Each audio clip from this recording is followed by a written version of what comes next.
This is Pet Life Radio. Let's talk pets.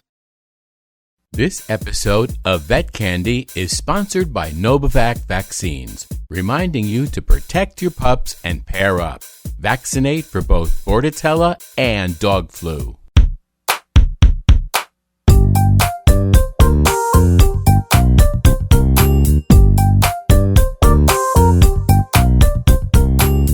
Welcome to another episode of Vet Candy's podcast in other news, a podcast to expand your idea of what is impacting the veterinary world, veterinarians, and all animal care professionals as humans. We are your co-hosts. I'm Dr. Jen. And I'm Dr. Jason Chatfield. If you are not yet a Vet Candy subscriber, why not?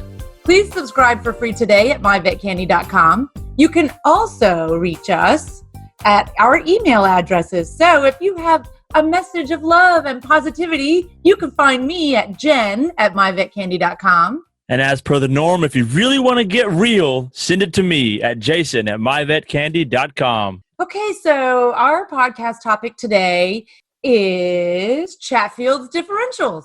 In other news, we have a variety of difficult and perplexing topics, not unlike you would find in a difficult clinical case. That's right. Okay, so this is an episode where Dr. Jason and we comb the interweb and we find interesting articles or just like topical stuff to talk about, and we have not discussed them before now. So you're getting the real deal right here, folks. Right, Jason? Raw and uncut. That's a little foreshadowing. A little raw there. Raw and uncut. That's how we roll here. Okay. All right. So out there in the Candyverse. So I'm going to talk about this one first. Okay. Who is shocked that you're going to go first? Okay. Well, most people. All right. So right. Nobody's shocked. Right. Okay. But, right now, like all the cool kids are using the phrase social distancing as often as they can, right? I use it at least 14.8 times a day. Does that make me a cool kid or not? No, work harder. There's other criteria. Oh, wow. Oh, okay. I thought maybe I should use it more often, but there's other stuff. Okay, fine. Yeah. Okay. Anyhow, so I don't know if you saw this, Jason. There's an article that, let's see, it's in a British paper, The Sun. Most likely did not see it. Right. And it says, but it's talking about the FDA, right? The United States FDA is telling dogs that they should maintain or observe social distancing. Hold on. Who's telling who now? Or is that whom? I don't know. So the USDA, FDA, somebody's telling dogs like there's a dog interweb situation, or how does that work? Right. Yeah. So the FDA is telling dogs that they should stay at least 6 feet apart from each other and from their owner. This isn't the dark web, right? This is on the dog web? No, this is the real web. Yeah, this is the real web.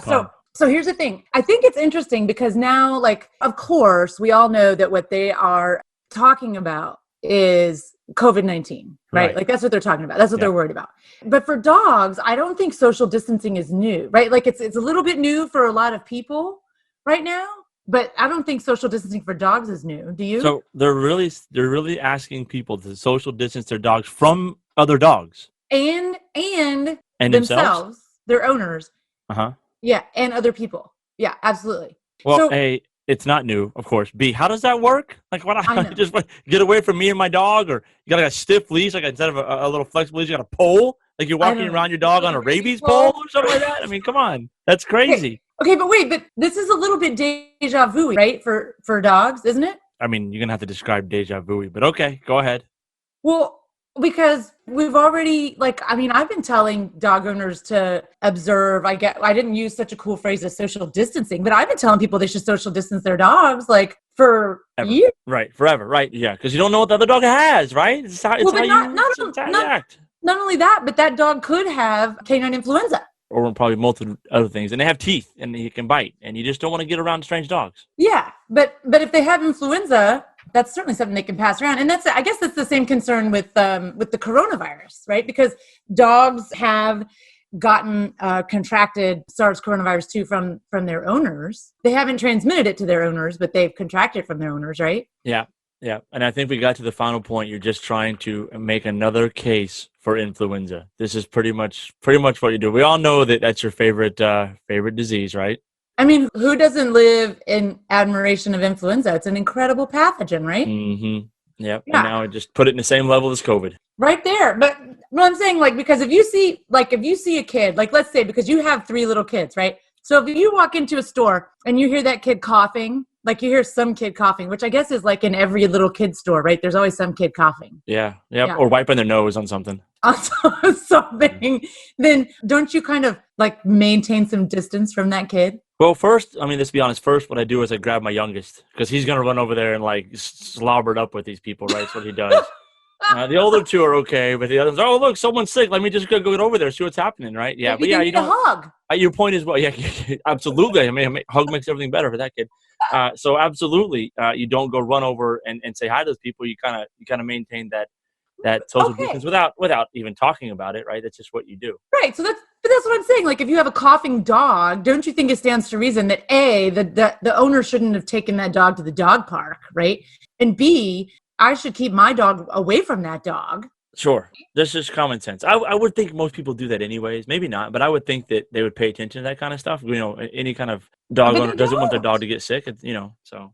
But they don't. And the thing is, like, for humans, we're talking about social distancing right now with coronavirus because we don't have a vaccine. But for dogs, I mean, there are vaccines available for a lot of the pathogens that cause respiratory illness in dogs, right? So let's just review for everyone in the Candyverse. Let's go over the mantra because we all know it. If you vaccinate your dog for Bordetella, then you should also vaccinate them for... I'm going to guess influenza.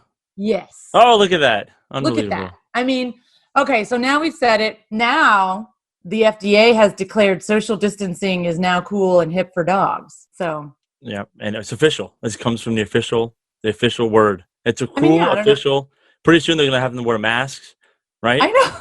I mean, that's what's going to happen. It's going to be a whole. In fact, maybe we should we should stop the presses and maybe we should start getting ahead of the curve here. Start marketing that situation. Yeah, but I gotta go. I gotta go see a guy about designing a dog mask. This is super important. Right, but you know what? But I do love that. Like a federal agency has to come out and tell you that, you know what? If that dog over there is coughing and snarfly and snuffly and got like stuff dripping out its nose and stuff, hey, don't let your dog go near it. Yeah, don't go sniff it. Don't go lick it. Right. Don't lick it.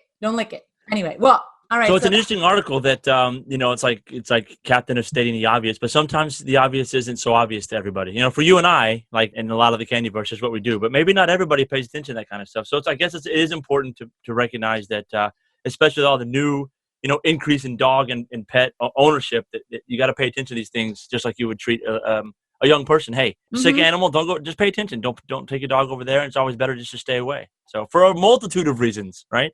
Yeah, absolutely. All right, let's take a break because I have to mentally prepare myself, and so do you guys out in the Candyverse, because next up will be Dr. Jason's most interesting topic for the last few weeks. So yeah, plus I have to go design a dog mask.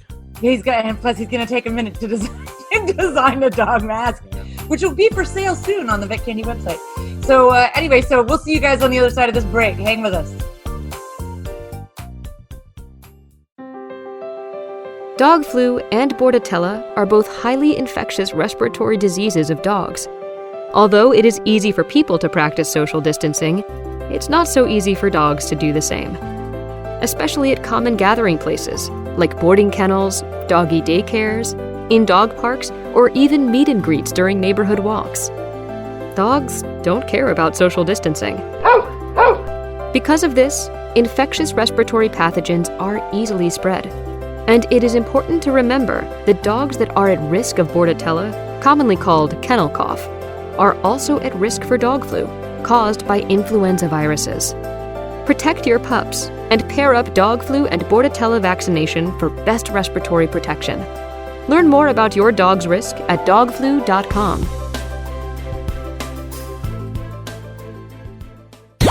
Let's talk pets. Let's talk pets On Pet Life Radio. Pet Life Radio. PetLifeRadio.com.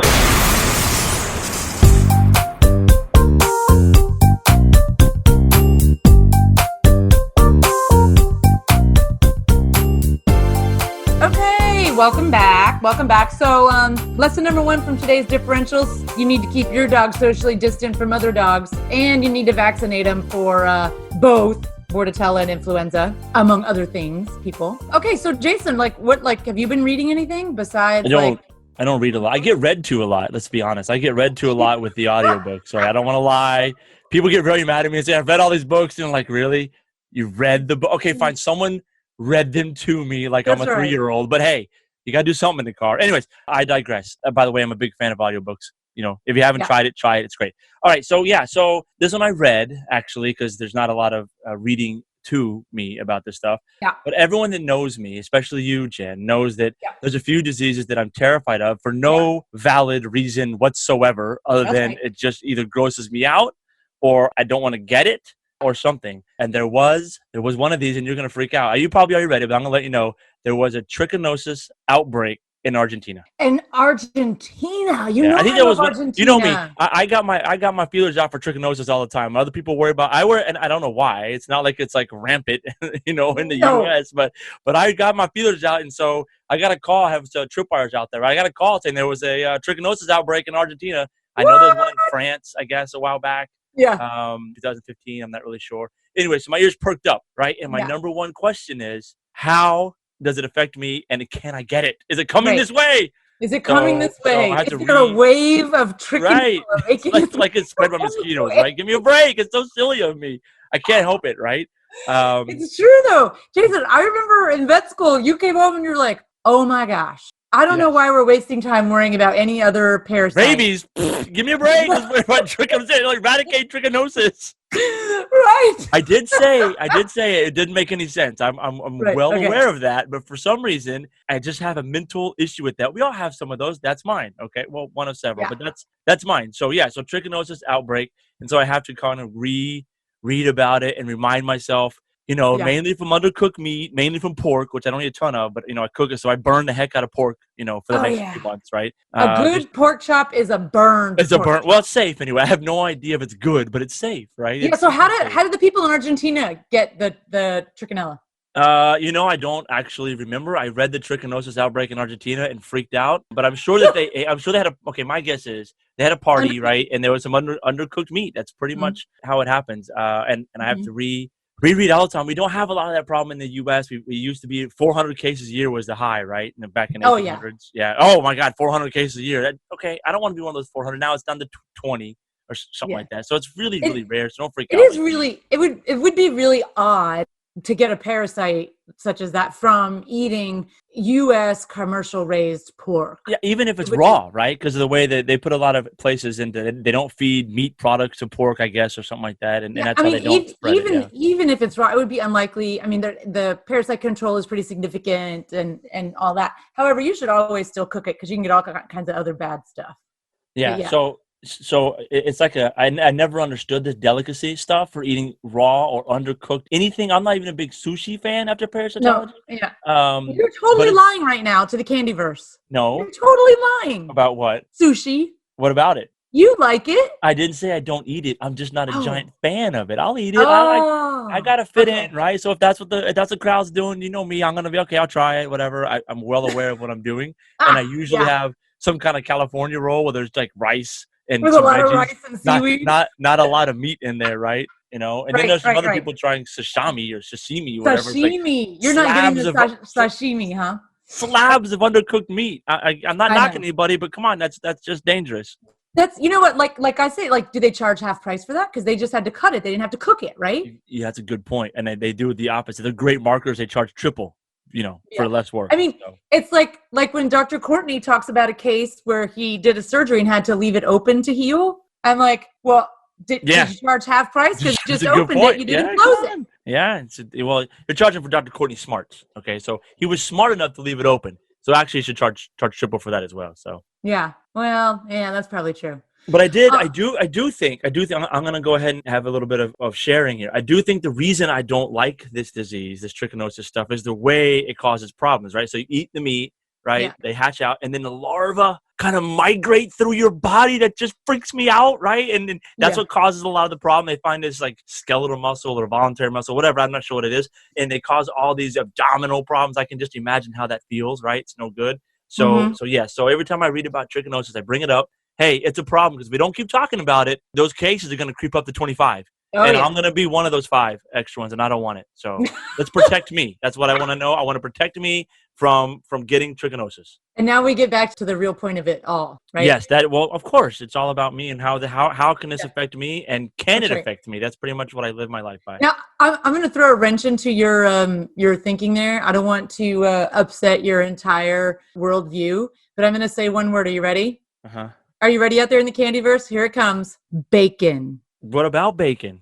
I mean, what are you doing? I know with it bacon? comes from pork. Oh, it's pork. I got that. I mean, you gotta make sure that's cooked well, don't you? Crispy. Yeah. Who gets anything but crispy bacon? First, I don't like bacon a ton. I like it on a sandwich every once in a while, but anyways, there's a lot of different kinds of pork cuts out there. Yeah, they all good, right? They all gotta be burnt. Good. They all gotta be burnt. Okay, so listen to this. All right. So you know what? These are articles that come out in scientific magazines. I love to pull out certain ones of them that I think are they just make me go, well, golly, gee, that's interesting. I've never heard you say that, by the way. Just Candyverse. I don't think she's ever. That's Showtime Jen right there. Golly gee. That's Showtime Jen. Okay, so so here's this thing. So they did a study. So they were looking at causes of canine aggression. Okay. Causes of canine aggression? Of canine aggression. Okay. And this ties into my earlier article when we were talking about like social dogs and social distancing, right? Okay. Yeah. Mm-hmm. So they, and you guys can't see, but I have my hands up doing air quotes, they, whoever they are, the ones that are always looking at stuff. I'm going to be honest. You only have one hand up. You weren't even doing both hands. Yeah, you were just doing one hand. It's a Saturday. We're recording on a Saturday, Candyverse. I'm only doing one hand of air quotes. Okay. Oh, my gosh. So they looked at the underlying causes of canine aggression, right? They said it's poorly resolved. Okay. So apparently, recent research has linked diversity of the gut microbiome to behavioral and psychological regulation in other mammals. Say that for someone like me. The bugs in your intestinal tract. The microbiome, Jason. Everyone's talking about the microbiome. I understand what that means. So the authors of this study, they looked at fecal microbiome samples that they collected from small population of, as they say, pit bull type dogs, right? No stereotyping there, right? Not at all. No breed discrimination happening. Mm-hmm. But the dogs were actually seized from a dog fighting organization. So they analyzed what the makeup of the gut bacteria were. And they came to the conclusion that despite their limited sample size, their findings indicate that gut microorganisms are linked to dog aggression. That's what I thought you were saying. Yeah, and point to an aggression-associated physiological state that interacts with the gut microbiome.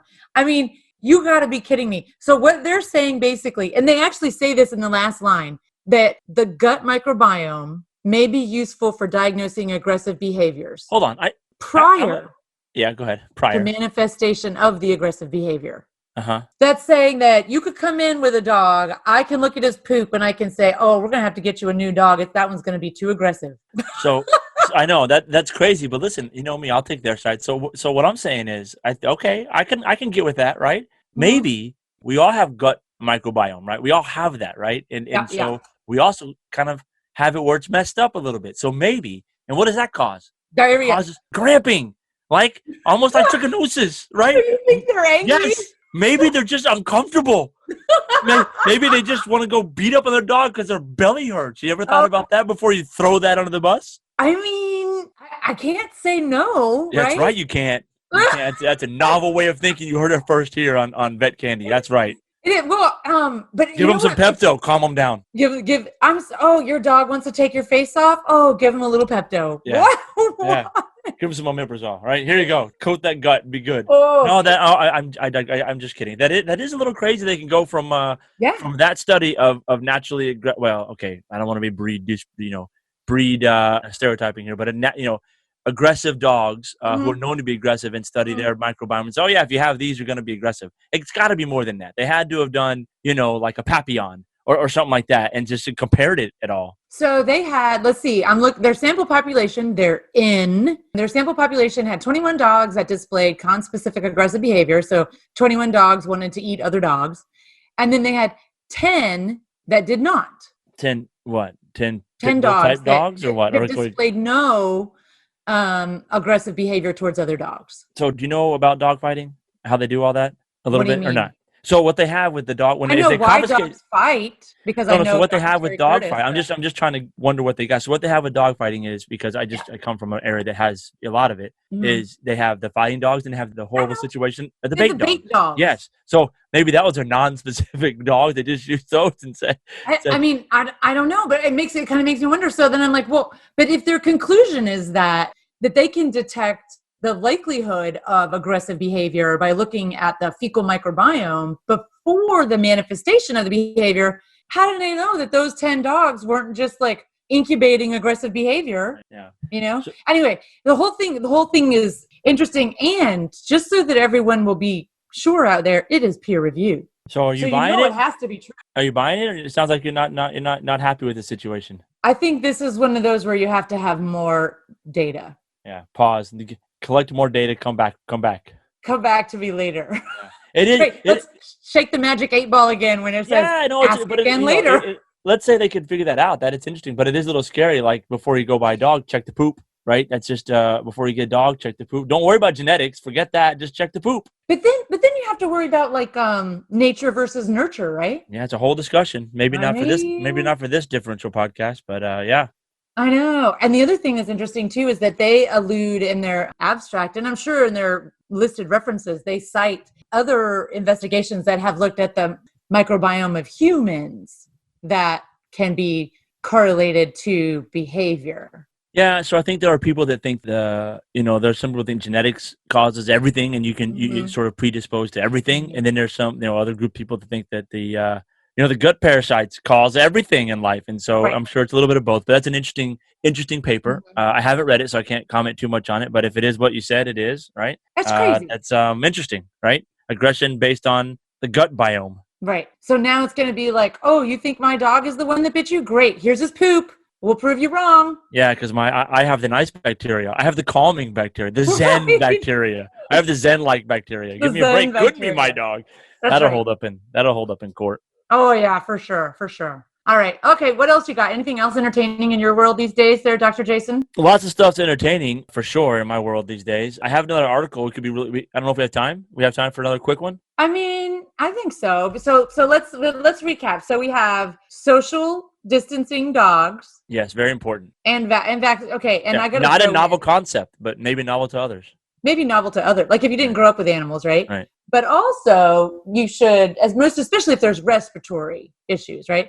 So social distancing for respiratory and vaccinate for what you can vaccinate for. And then we had beware the trick. I didn't title that. That's funny. In South America, right? They had so cook your pork and other meat. And other meats and don't feed the pigs dog meat, I guess. Right. So not only should you know your cuts of meat, you should cook your cuts of meat. Of course, right. Absolutely. And if you're eating sushi or whatever, just know you're entering dangerous territory. You're living on the edge. Yeah, Dr. Jason would advise against it. Right. And then the third one was feed your dog nicely so that he'll be nicer. Yeah, I guess. Oh, man. You know me, I like marketing. That's a whole marketing campaign right there. I know. Nice bacteria for your dog, and then a dog mask to protect your dog and other dog. Man, it's a whole, you could do a combo. So not only should the Candyverse be prepared for Dr. Jason's trademark coronavirus or respiratory preventive masks for social dogs, the Candyverse should also be prepared for Dr. Jason's dog food. Yes, nice bacteria. Brand. No, just straight up probiotic. Just straight up nice probiotic. Nice dogs go first. Zen probiotic for sure. Man, maybe that already exists. I bet that already exists somewhere. I'm gonna check out on the website we all go to, which I can't mention. That's right. I think we have a quick time for one more. Okay, all right, real quick. We won't get too much discussion about it. It's along the same lines as yours in terms of what you can actually find out there and what people are doing with their time. And I'm not trying to make fun of anybody here, right? But it is funny. So everyone knows about chimpanzees, right? If you don't know, they're an interesting group of animals. They're very socially. Do you like chimpanzees, Jason? Do what? Do you, in the land of great apes, what's your favorite? I don't really have a favorite, right? What's wrong with you? Everybody has a favorite. I have a least favorite. Why don't you ask me that? Least favorite? Might be chimpanzee. Oh. Anything but the chimp, right? Now, chimp babies. Okay, anything but a 5-year-old or older chimp. Yeah. A 5-year-old or younger chimp, fantastic. They're great, right? They're funny. Yeah. They're not aggressive. They hit 5 or 6 or whatever. They go crazy. Anyways, that's not what I said. Quick, all right? Leave me alone here. So listen, there's a study done. Wait, I'm not done about chimps, man. Okay, fine. We're not going to get to the paper. Go ahead. Let's talk about chimps. You know, a chimpanzee is the only animal that almost darted me back. Yes. Well, I mean, our differential can go ahead and tell us that story because that's way more interesting than what I'm about to say. You almost got darted by a chimp, but they took your weapon and turned it on you, or what happened there? Yeah. No. Okay, so I was darting a chimp, and I don't know why every time you go dart a chimp, right? It seems like you feel like you're in a dungeon or something. But so you go, I'm darting this chimp, and chimps are also known as ping pong balls. And I think I might be too if I was in an area and somebody pointed something at me. I know I would be a ping pong ball. So anyway, I was going to just bounce all over. They don't sit still. They're bouncing all over. That's right. Right. Yes. Yeah, they are not calm. They need some calming microbiome. You can fix that for them. Bacteria. Anyway, so he's bouncing all over the place. Anyway, and I fired the dart, and I had a couple of thoughts in quick succession. One is, man, that was good.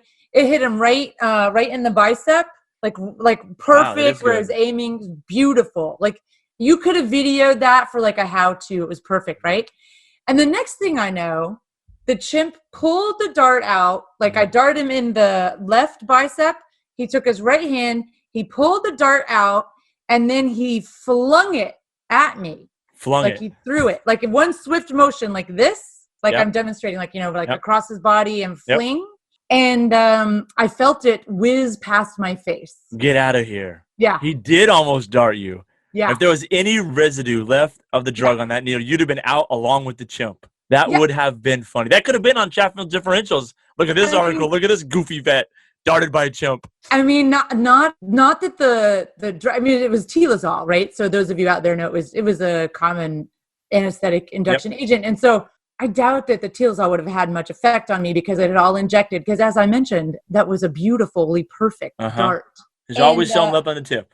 I would have been more concerned about the injury to my face. Yeah, okay. I agree. A dart stuck in your face, and like, what if it hit my eye?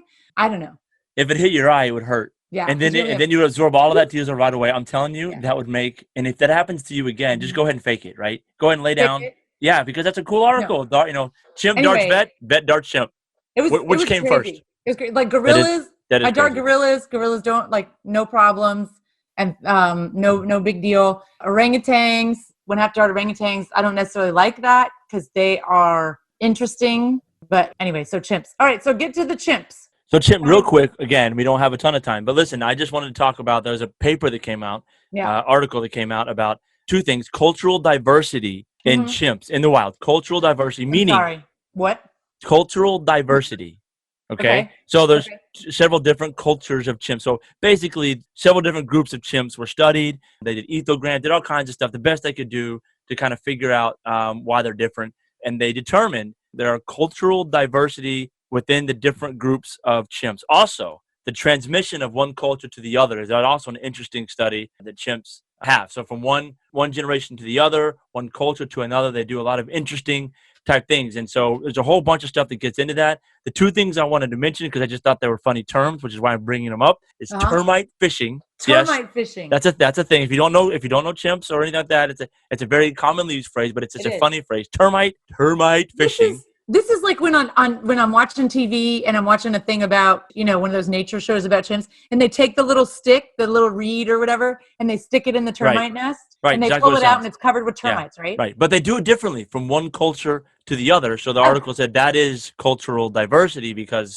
of whatever. So whether you believe it or not, it's very interesting. And they started talking about they do it not necessarily because of the efficiency of it, but because that's what the group is doing. So if Tom lays on his left side, they want to fit in, right? Aww. They want to all be the same, and I want to fit in. They want to do the same thing as their peers are doing, and that's how they do it. So it's not unlike chopsticks. They related it to chopsticks. So there's a bunch of different cultures that have different chopsticks and use chopsticks. They all fish for termites, right? They do it in such a different way, a minute nuanced different way that they found all these different ways. Lay on the left side, lay on the right side, look at the sky. I don't want to get into it, a whole bunch of different details. But a couple things. One, who studies this kind of stuff? I find that very interesting. I'd like to meet those people.